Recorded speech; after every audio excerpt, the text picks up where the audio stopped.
Rusia dan juga Ukraina yang ternyata mereka ini kedua negara ini masih berkonflik begitu ya, dan dilaporkan sebuah kilang minyak di Saratov Rusia Tribuners ini meledak pada Selasa 11 November 2025 dini hari waktu setempat.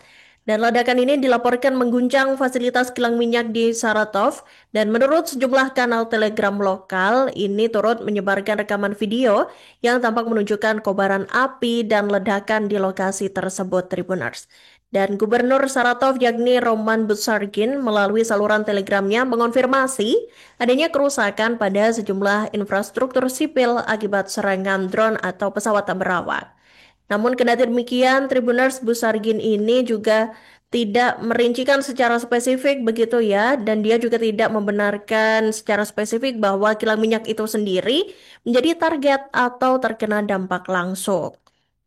Serangkaian ledakan, tribuners, dan kebakaran besar juga terjadi di kilang minyak setelah serangan yang dilakukan oleh Ukraina. Dan dalam serangan malam itu, pasukan Ukraina juga dilaporkan menyerang tangki bahan bakar di terminal minyak laut yang berada di kota Feodosia, Crimea yang diduduki oleh Rusia, tribuners.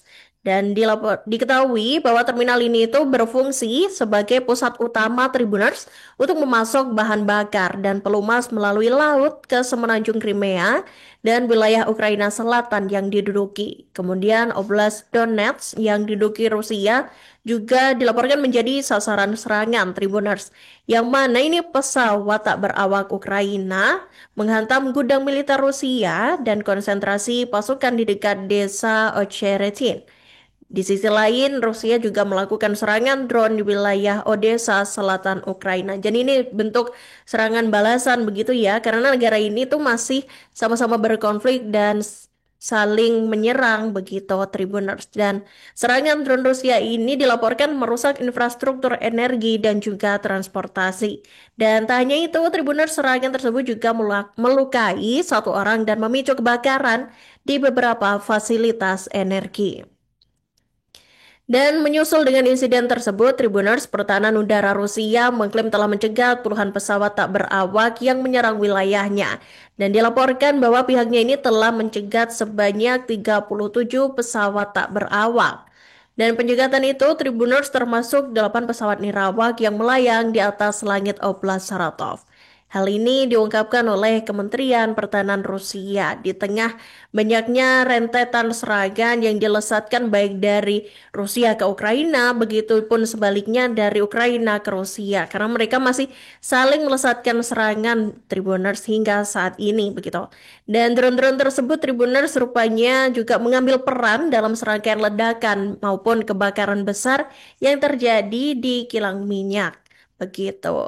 Dan Tribuners, perang antara Rusia dan Ukraina, maksudnya Raka, kini tuh udah memasuki hari ke 1358 jika dihitung per hari ini ya. Dan untuk pertikaian panjang ini juga berakar dari ketegangan yang muncul sejak bubarnya Uni Soviet pada tahun 1991 silam. Sejak Ukraina menyatakan kemerdekaannya, Tribuners, jadi hubungan dengan Moskow ini kerap diwarnai dengan perebutan pengaruh dan saling curiga begitu. Dan situasi pun semakin memanas pada 2014 setelah revolusi Euromaidan menggulingkan pemerintahan pro-Rusia di Kiev. Dan tak berselang lama, Rusia mencaplok semenanjung Crimea dan memberikan dukungan kepada kelompok separatis di wilayah Donbas. Dan ketegangan tersebut, Tribuners, akhirnya pecah menjadi perang besar pada Februari 2022 ketika Moskow melancarkan invasi penuh ke Ukraina. Sementara itu, Tribuners, laporan terbaru mengungkap bahwa Presiden Volodymyr Zelensky mengatakan bahwa pasukan Ukraina mempertahankan posisi mereka di sekitar Pokrovsk dan Dobropilia begitu.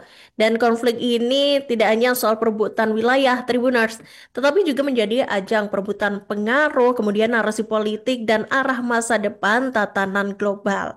Kemudian militer Ukraina juga diketahui mengatakan melalui media Facebook Tribuners pada Senin 10 November 2025 bahwa mereka ini telah mengirimkan pasokan ke Mirnohrad dan melakukan rotasi pasukan begitu, termasuk pasukan-pasukan yang mengalami luka-luka begitu.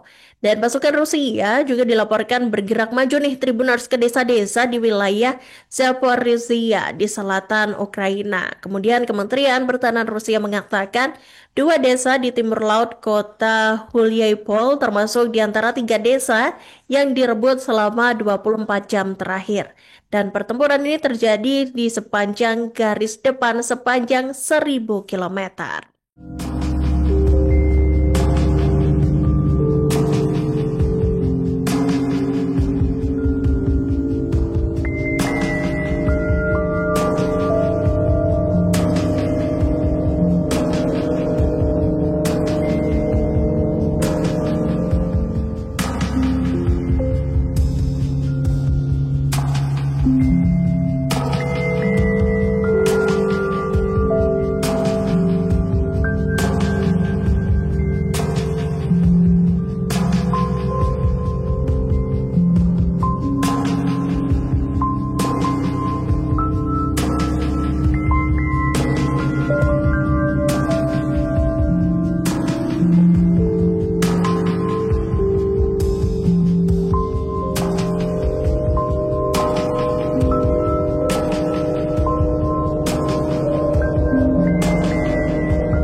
Download Tribun X sekarang, menghadirkan lokal menjadi Indonesia.